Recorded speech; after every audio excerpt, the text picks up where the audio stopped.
The city of Portland marked yesterday's one-year anniversary of George Floyd's death with a march of remembrance, and later in the night, a riot. A group of rioters moved throughout several city blocks, causing destruction along the way. Yeah, our Lindsay Nadrit's live right outside City Hall, where that cleanup lasted much of the day, and I can still see the windows boarded up behind you, Lindsay. Yeah, several windows were smashed here at City Hall. The building was also tagged with graffiti. So when we were out here this morning, they were still boarding up windows and working to remove that. But this wasn't the only part of downtown with damage.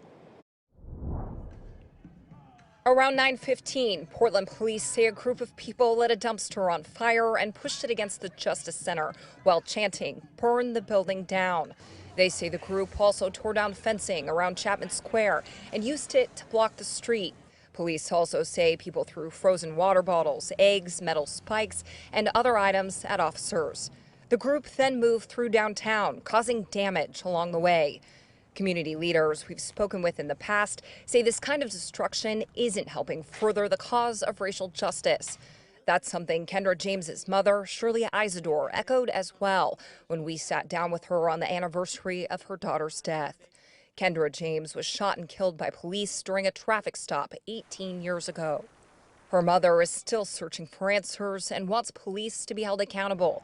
But even she's frustrated with anarchists destroying the city. You're still not getting what you need from it. You're just making a mess for nothing. That's the way I see it. They're down there making a mess for nothing. Protest, I get that. Okay, but I thought they were supposed to be peaceful. Last night, rioters smashed out the front window of Pandora on 5th and Yamhill for the second time this year.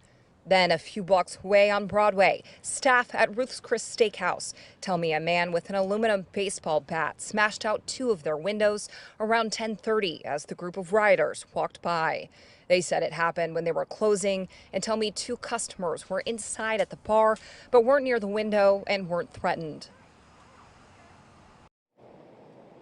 Well, none of the business owners I spoke with wanted to go on camera, but all expressed frustration at the state of downtown and having to clean up yet again. Reporting live, I'm Lindsay Nadrich, KOIN 6 News.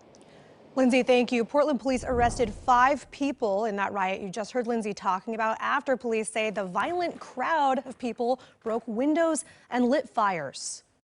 Among the charges rioters face, police say they arrested 30-year-old Elizabeth Hall and 30-year-old Emery Hall for criminal mischief.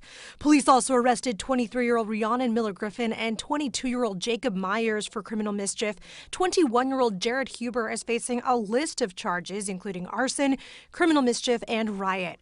Myers and Huber made their first court appearances today. Mr. Myers, your next court date will be June 16th at 2:10 back here in JC3. Police say the destructive riot was a stark contrast from a peaceful protest earlier in the day that they say had a message of reform and building. The second group was quite different.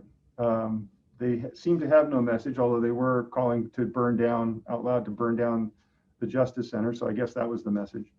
And their actions were orderly, but in a way that was violent and destructive.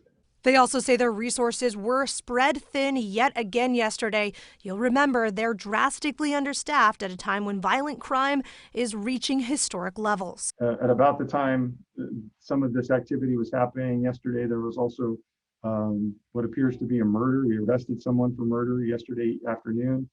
And so that crime scene was taking up a lot of resources. There was something like 60 or more calls holding for all kinds of things that people wanted police service for throughout the city. The DA's office says as of the 24th of May of this year, they've been referred 61 cases resulting from civil unrest this year. They say they're currently prosecuting 49% of those cases. 15% of those cases, they say, are pending investigative follow-up with law enforcement. And I reached out to the mayor's office as well. They had no comment today on last night's riot.